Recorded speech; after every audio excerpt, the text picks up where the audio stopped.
नमस्कार, आप देख रहे हैं नव भारत न्यूज चैनल 24x7। दर्शकों, जिस तरह से 2024 को खत्म होने के लिए सिर्फ 2 दिन बचे हैं, जिस तरह से देखा जाएगा आज 29 तारीख है, कल 30 और 31 को रात 12 बजे के बाद 2025 शुरू हो जाएगा। 2024 के जो खट्टे मीठे अनुभव हैं उनके बारे में हम बातचीत करेंगे। रविंदर शर्मा जो कांग्रेस के चीफ स्पोक पर्सन हैं, XMLC हैं, उनसे बातचीत करेंगे। पहले तो आपका बहुत बहुत स्वागत है शर्मा साहब। धन्यवाद जी। ये बताइए कि जिस तरह से 2024 का एक साल जो है अब खत्म होने को है, 25 जो है पहली तारीख को शुरू हो जाएगा। 24 के बीच में किस तरह के खट्टे मीठे अनुभव है, किस तरह की उपलब्धियां रही, किस तरह के माहौल रहा, पूरा साल किस तरह का रहा, हमारे दर्शकों को बताइए। देखिए, मैं तो राजनीतिक तौर पे कहूंगा जी कि अब अलविदा करने वाले हैं 2024 में, और कुल मिला करके जम्मू कश्मीर में जो एक सियासी अनसर्टेनिटी थी उसमें चुनाव हुए। लोकसभा चुनाव भी समय पे देश के साथ होने थे, वो हुए जी। और बड़े लंबे अरसे के बाद, 10 साल के अरसे के बाद यहाँ असेंबली चुनाव भी हुए। हालांकि लोगों की उम्मीद थी कि यहाँ राज्य का दर्जा बहाल होगा, लेकिन राज्य का दर्जा बहाल जो है 2024 में बहाल नहीं हो सका। जी बिल्कुल। आज जो है वो 5 साल से ज्यादा अरसा हो गया। इसके लिए जम्मू कश्मीर के लोग जो है वो जद्दोजहद लड़ते हैं कि जमहूरियत बहाल होती। कुछ लिमिटेड जमहूरियत बहाल हुई, चुनाव तो हुए जी बिल्कुल, लेकिन सरकार के पास, चुने नुमाइंदों के पास उस किस्म की पावर, ताकत नहीं है। MLAs जो है वो महसूस करते हैं कि हम ठगे हुए हैं, लोग भी महसूस करते हैं, और केंद्र सरकार जो है वो उस बात को समझ नहीं रही। जम्मू कश्मीर के अवाम में जो मलाल है कि यहाँ राज्य का दर्जा बहाल होता। यहाँ बेरोजगारी चरम सीमा पे है, महंगाई जो है वो बहुत बढ़ रही है। यहाँ टोल टैक्स पे टोल टैक्स जो है वो हर जगह टोल लगाए जा रहे हैं। जी बिल्कुल। और तरक्की और महंगाई में एक संतुलन होता है, लेकिन वो तरक्की की उपलब्धियां तो बताते हैं, लेकिन टैक्स की मार जो है लोगों को बहुत पड़ रही है जी। और ये जो एक दौर है उसमें सबसे परेशान नौजवान है, बेरोजगार है, पढ़ा लिखा नौजवान है, और हम समझते हैं कि सरकार के बड़े इनिशिएटिव की जरूरत है। जम्मू कश्मीर के युवा जो है उनको कोई राहत देने की, इसमें डेली वेजेस है, नीड बेस्ड है, कंट्रेक्चुअल है। 20-20 साल से, 15-15 साल से जी वो इंतजार में थे कि कोई 7 साल होंगे, 10 साल होंगे, हम भी कभी पक्के होंगे। तो ये तमाम समस्याएं जो हैं उससे जम्मू कश्मीर जूझ रहा है।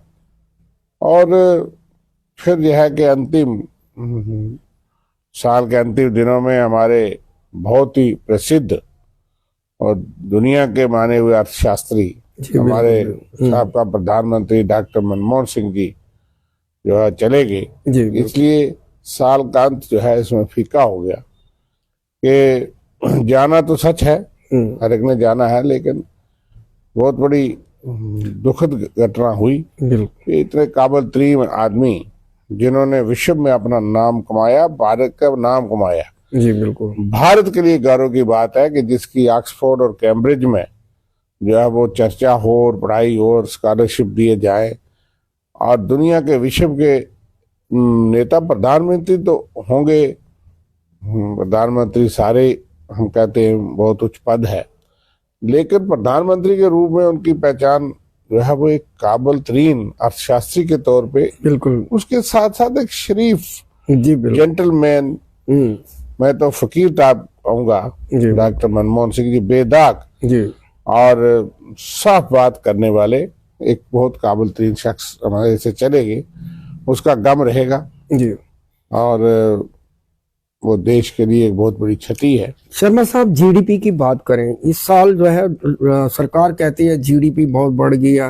मुझे जिस तरह से आंकड़ों के पता चला है कि GDP जो बड़ी धीमी गति से उसकी वृद्धि हुई, क्या कहेंगे? देखिए, डॉक्टर मनमोहन सिंह के समय में कहाँ से शुरू करें। जीडीपी की ग्रोथ तो बहुत बड़ी और एक स्टेज में 10 जीडीपी भी हो गई, और एवरेज जो है उनकी जीडीपी वो उसके मुकाबले में कभी हुई नहीं, और ना आगे अभी उम्मीद है। जी बिल्कुल। ये मुकाबले तो करने की कोशिश करते हैं, आंकड़े भी बिगाड़ के, लेकिन डॉक्टर मनमोहन सिंह ने विश्व में आर्थिक मंदी आई 2007-8 में, लेकिन हिंदुस्तान में फर्क नहीं पड़ा। जी बिल्कुल। लेकिन सबसे बड़ी बात यह है कि उन्होंने जो लाइसेंस राज खत्म किया इस देश के अंदर, और जब 1991 में मनमोहन सिंह जी को वित्त मंत्री बनाया गया, मैं तो पूर्व प्रधानमंत्री डॉक्टर पीवी नरसिम्हा राव जी की तारीफ करूंगा। जी जी। कि उनकी नजर एक ऐसे शख्स पे थी कि उनको समझ थी कि देश बड़ी आर्थिक स्थिति में मंदी के दौर में पहुंच गया है। जी बिल्कुल। हमारे पास 2 हफ्ते का खुद जो है वो पैसा बचा था इंपोर्ट के लिए। उस वक्त मनमोहन सिंह जी वित्त मंत्री बनाने से विश्व में यकायक उनकी इतनी पहचान थी कि भारत में विश्वास हो गया। बिल्कुल। और हमें कर्ज भी मिलना शुरू हो गया। उन्होंने उदारीकरण, लिबरलाइजेशन और कंपटीशन में डाली। उन्होंने कहा कि विदेशी कंपनी आनी चाहिए, यहाँ हमारी इंडस्ट्री जो है उसको भी घाटा नहीं होगा, कंपटीशन में पड़ेंगे और आम लोगों को चीजें सस्ती मिलेंगी। जी। भारत के बाजार को खोल दिया।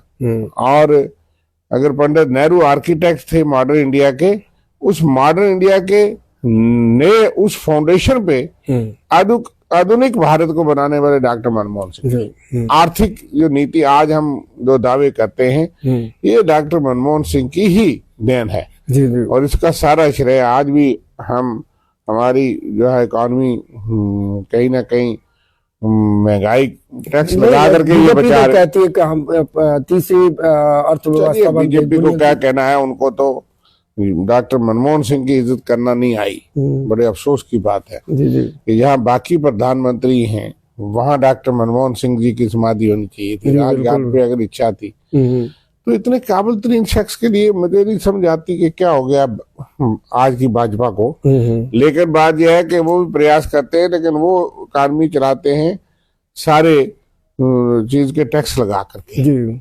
उस वक्त जब $145 का बैरल पेट्रोल और डीजल आता था, उस वक्त भी मनमोहन सिंह ने 60-70 रुपए में पेट्रोल और डीजल और पेट्रोल दिया। जी बिल्कुल। और इतना महंगा कच्चा तेल था, उसी से पता लगता है।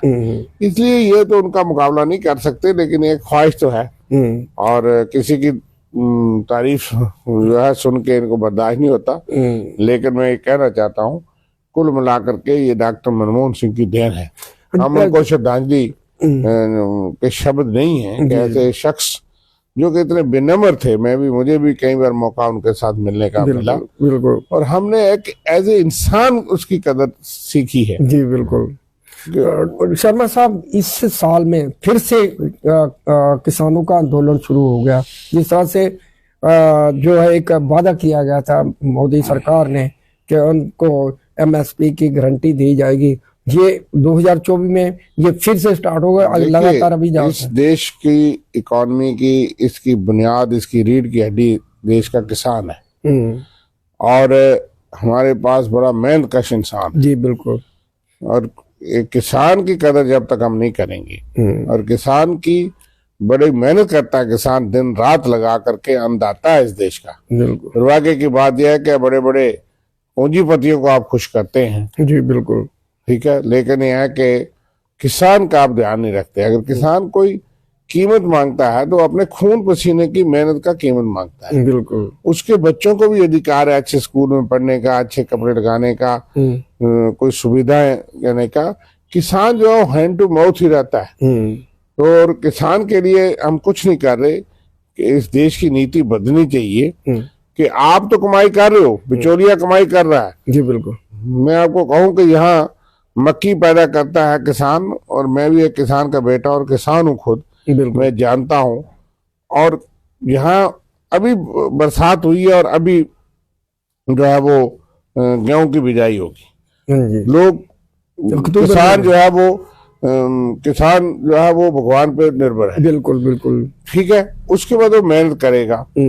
मक्की की मैं आपको कहूँ कि 11 रुपये किलो जो है वो 1100 रुपये क्विंटल यहाँ पे गवर्नमेंट की कीमत 1800 होती है, लेकिन किसान जो है उसको 1100 रुपया देनी पड़ती है। बिचौलिया जो है वो बाद में कमाएगा। जी बिल्कुल। उसके बाद आगे आपको आटा लोगों को 25 रुपये 30 रुपये 35 रुपये मिलता है जी। लेकिन जो कमाई करता है उसको 11 रुपये में बीज भी डालना है, खाद भी डालनी है, ट्रैक्टर का खर्चा भी करना है, और उसके बाद खुद जो दिन रात वो धूप में, उस कड़कती धूप में जब लोग एसी में सोते हैं तो किसान जो है वो मेहनत करता है और आपके लिए दाना पैदा करता है, उसको क्या मिलता है मैं जानता हूँ। शर्मा साहब इसलिए ये गलत नीतियां हैं। आप डायरेक्ट किसान को पैसा दीजिए। बिल्कुल बिल्कुल। अगर वो मार्केट में 18 रुपए बिक रहा है तो किसान को 18 रुपए मिले तो अच्छी बात है। जी जी। उसको एमएसपी का मतलब क्या है कि जिससे नीचे कोई खरीद नहीं सकता लागत। तो आप ऐसा कानून बनाइए,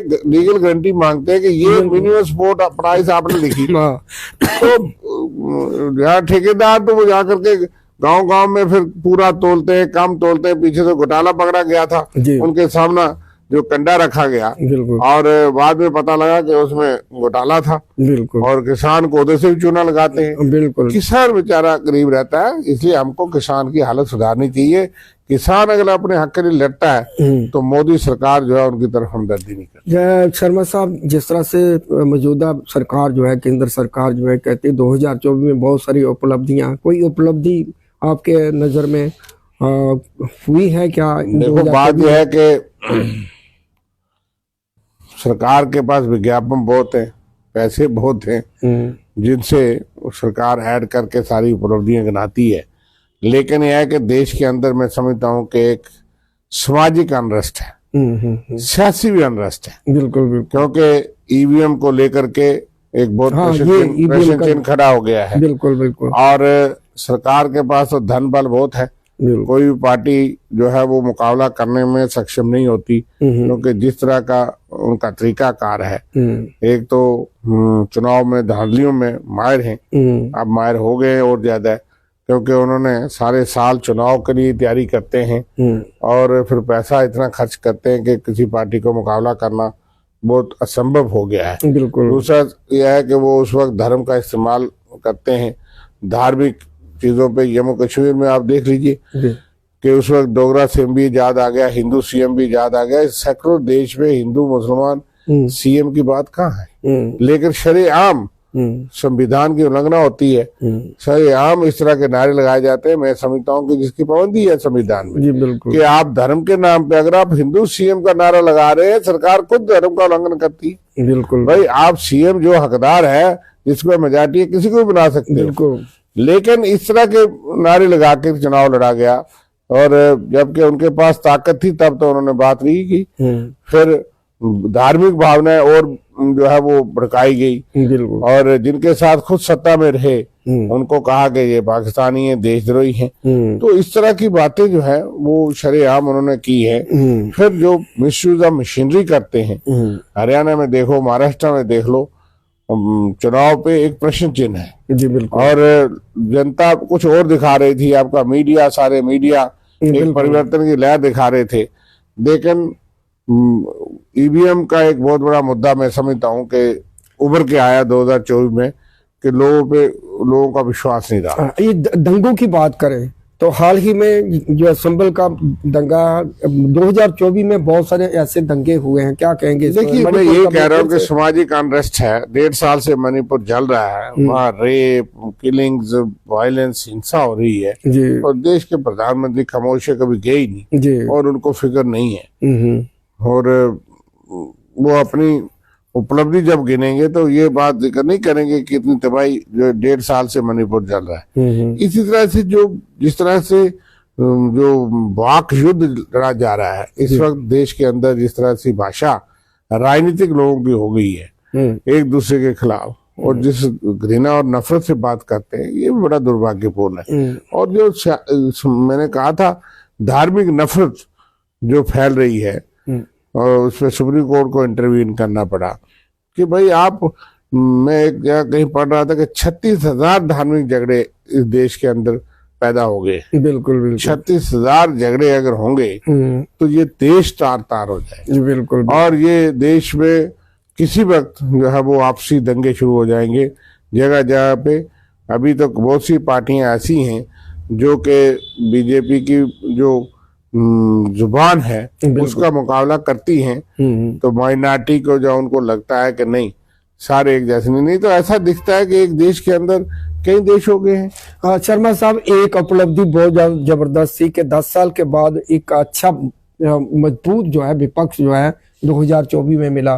क्या कहेंगे, जिस तरह से तानाशाही चल रही थी, मन मर्जी से जो है बिल पास किए जाते थे, इस बार जो है वो एक मजबूत जो है विपक्ष के रूप में। बिल्कुल बिल्कुल। देखिए, मैंने पहले ही जिक्र किया कि चुनाव के बाद कम से कम एक जमहूरी प्रक्रिया में थोड़ा सा बदलाव आया है। जी बिल्कुल। कि विपक्ष मजबूत हुआ है।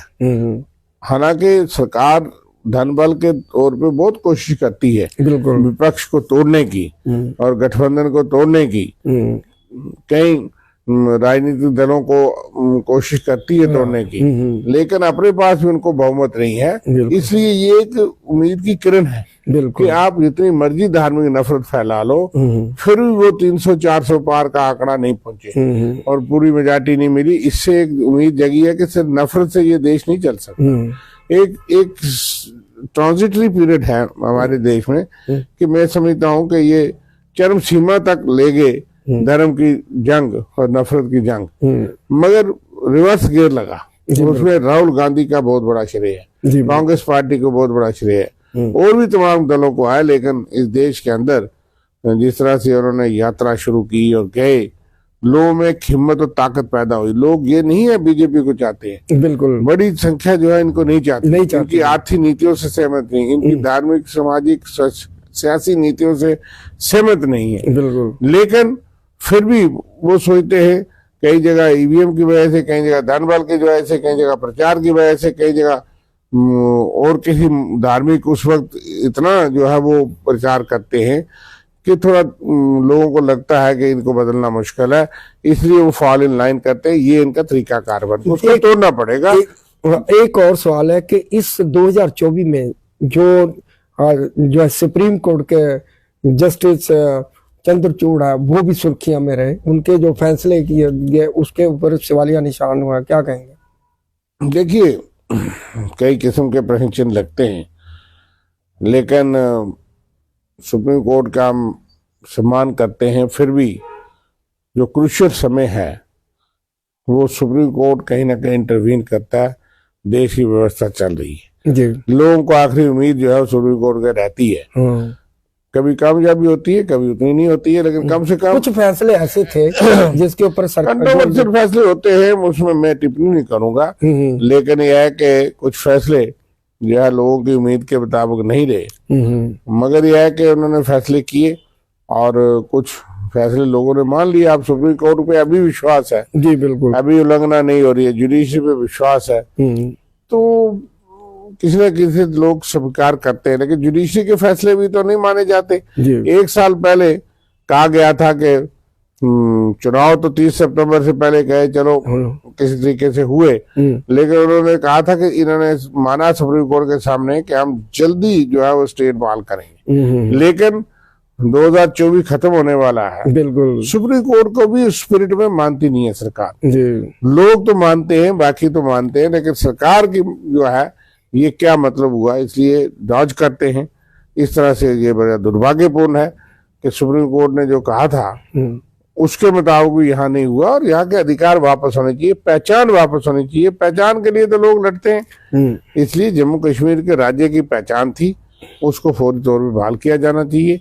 यहाँ के युवाओं की हालत बहुत, मैंने कहा, खराब है, और ड्रग एडिक्ट और वो होना शुरू हो गए। पंजाब के बाद जम्मू कश्मीर बहुत बड़ा, और एक नार्को टेररिज्म है कि पाकिस्तान से भी जो है वो ड्रग का माफिया बन गया। 30-35 पुलिस वाले भी इन्वॉल्व हुए हैं ड्रग को बेचने में। 30-35 तो पकड़े गए होंगे, मगर इन्वॉल्व बहुत ज्यादा। और इसकी एक छटनी होनी चाहिए, क्योंकि ये इतनी बड़ी स्मगलिंग, 2 चीजों की स्मगलिंग, ड्रग और वाइन की बगैर कहीं ना कहीं मिली भगत से नहीं होती। बिल्कुल सही। और लोगों के घरों से चोरी होकर चले जाते हैं जानवर। तो इसलिए सरकार को इस पे ध्यान देना चाहिए। ड्रग का जो अड्डा बन रहा है ये बहुत बड़ी चुनौती है जी। और बेरोजगारी एक कारण है कि नौजवान जो है फ्रस्ट्रेट होकर शिकार बन रहे। उनको रोजगार देना चाहिए, सरकारी भी गैर सरकारी भी, प्राइवेट सेक्टर यहाँ है नहीं। ये एक बड़ी चुनौती सब। लास्ट में कहूंगा एक संक्षिप्त में कि ओवरऑल 2024 जो है वो किस तरह का रहा, संक्षिप्त में। देखिए ओवरऑल मैंने कहा कि मिला जुला रहा, इसमें खुशियां और गम, खटाई मिठाई सब कुछ है। लेकिन यह है कि किसी भी समाजी और सियासी जितनी देर तक डायरेक्शन सही ना हो, जी बिल्कुल, वो समाज, वो सोसाइटी सुखी और चैन से नहीं रह सकती। और इसलिए राजनीतिक तौर पे अधिकार लोगों को पूरे मिलने चाहिए जी। जम्मू कश्मीर को खास करके एक सही दिशा होनी चाहिए। जो नफरत की राजनीति देश भर में है या जम्मू कश्मीर में है, उससे लोगों को निजात मिलनी चाहिए। समाज में भी इस तरह की नफरत जो है वो हमारे देश के लिए बहुत खराब है। हम अनेकता में एकता के नारे पे इकट्ठे हैं। जी बिल्कुल, अपने अपने धर्म का पूजन पालन करके दूसरे धर्म का सम्मान करके ही इकट्ठे रह सकते हैं जी। तो अगर इस तरह की सियासी, समाजी और आर्थिक, मैं समझता हूं कि देश में बेचैनी है, उसकी वजूहत मौजूदा सरकार और रूलिंग पार्टी की नीतियां हैं जी। ये समाज इकट्ठा रह सकता है, जख्म को रेत के आप समाज को, इस देश को इकट्ठा नहीं रख सकते। क्यों कि जो घाव जो दे रहे हैं आप, ये दूर तक इनके नुकसान रहेंगे। बिल्कुल जी। इसलिए किसी वक्त गांधी, नेहरू और उन लोगों ने इसको अनेकता में, क्योंकि हम मल्टी रिलीजियस कंट्री है, मल्टी लिंग्विस्टिक कंट्री है, मल्टी कल्चर कंट्री है, हमारे में भिन्नताएं बहुत हैं, लेकिन फिर भी हम एक मजबूत भारत के तौर पे उभरे हैं और उसकी जो मूल ताकत हमारी जो है उसको पहचानना चाहिए। राजनीतिक लाभ के लिए धार्मिक भावनाओं को भड़का करके मैं समझता हूँ ये सबसे बड़ी डिस्टर्बेंस जो है इस देश में इस वक्त चल रही है, इससे हमको ऊपर उठना पड़ेगा। थैंक यू सर, धन्यवाद।